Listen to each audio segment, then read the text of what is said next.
Hi everyone, thanks for listening today. Thank you to Repair for giving me a spot in the lineup to talk about love today. I have a little story and I want to say the message is going to be about love and how it fuels my warrior spirit and the drive to be a warrior for change and healing. And the story starts with talking about my ancestors. They're the ones who give me my character, and it's their love that makes me who I am today and allows me to continue on my path to fight for a world where love isn't taken with a healthy dose of skepticism. So, my grandparents, they're like, living gods to us. They're the connection to the ancestors, and we just admire them so much. We would go to visit them outside the DC area every year, maybe sometimes a couple times a year, to visit with them. My grandfather would greet us, and he would call us his boys. Where's my boys? And he taught me my first curse word. He told me I was probably 4 years old at the time, and he told me I was writing the word shirt, and he told me how to spell it, and I wrote it out, and he was so proud of me, and he said, now go show your mom. And I showed it to my mom, and she started laughing, and then they told me that I wrote the S word. And after that, whenever he took a family photo or something, instead of saying cheese, he would say, y'all know the S word?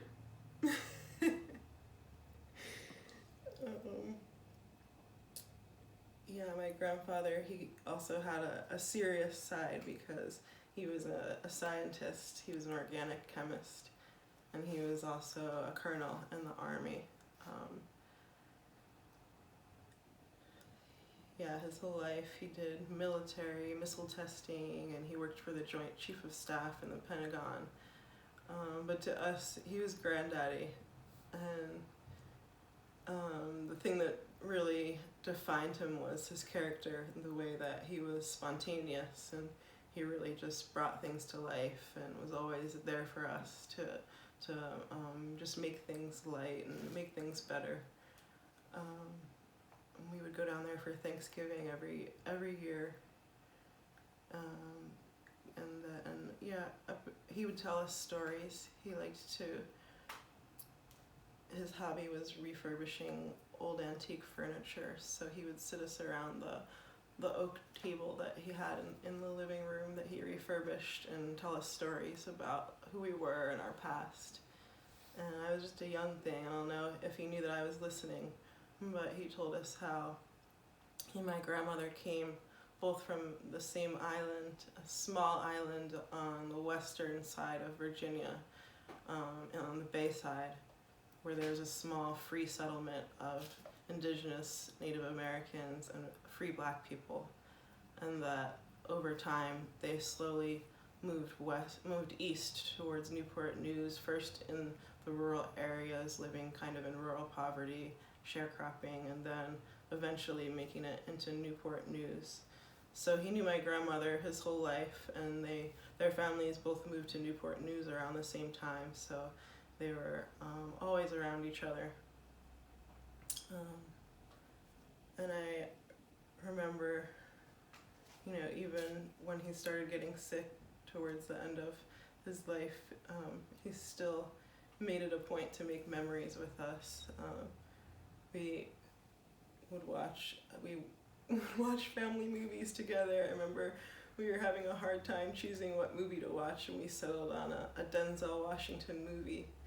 And my grandfather was there, and turned out he loved it because his favorite scene was where they put C4 in someone's butt, and he rejoiced over that scene after the movie was over.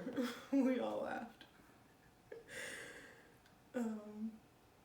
And we went to go see him when he was sick, and he'd just come out of surgery. He was dying of pancreatic cancer, and he'd just come out of treatment and surgery, and he was recuperating at home, and we went to go see him.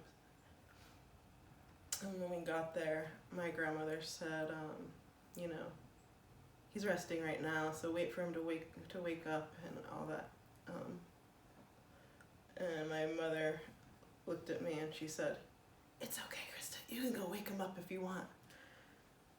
Shh, don't tell anyone. I told you." So I went into the room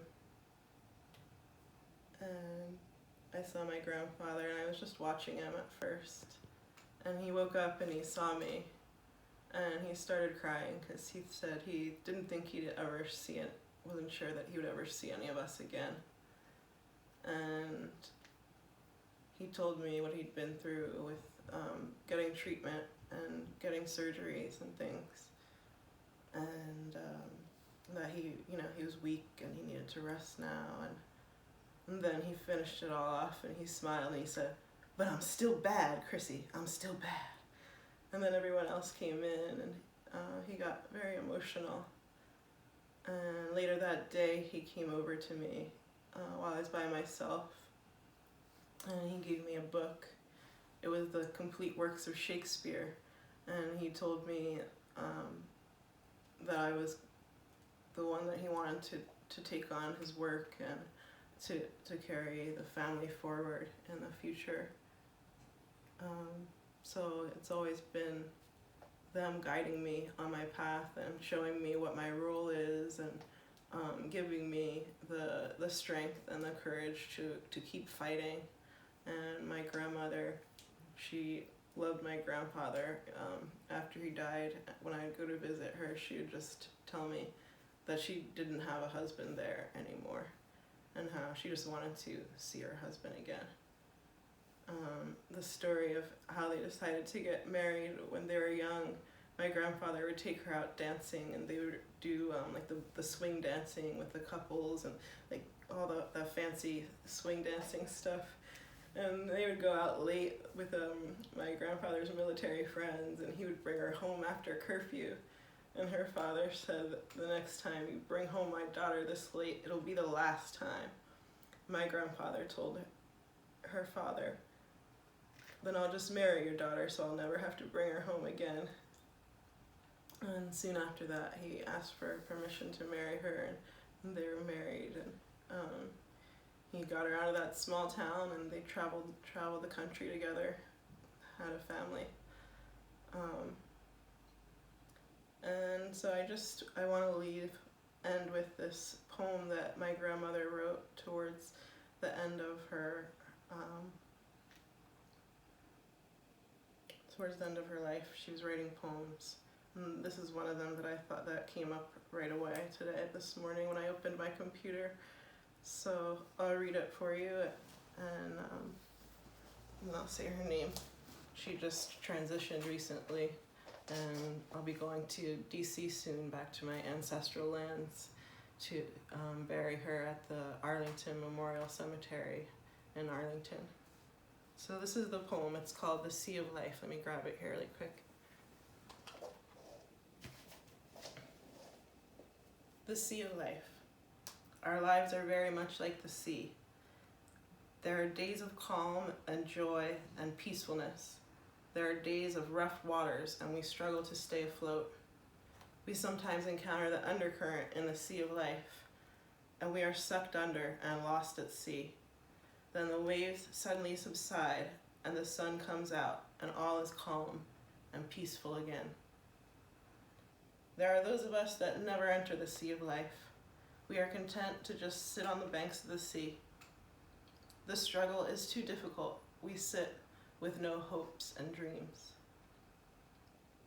Life is a mixture of hopes and dreams, failures and success, joy and tears.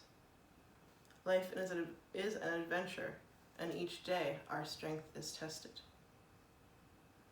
We are given the gift of life, and we often squander it.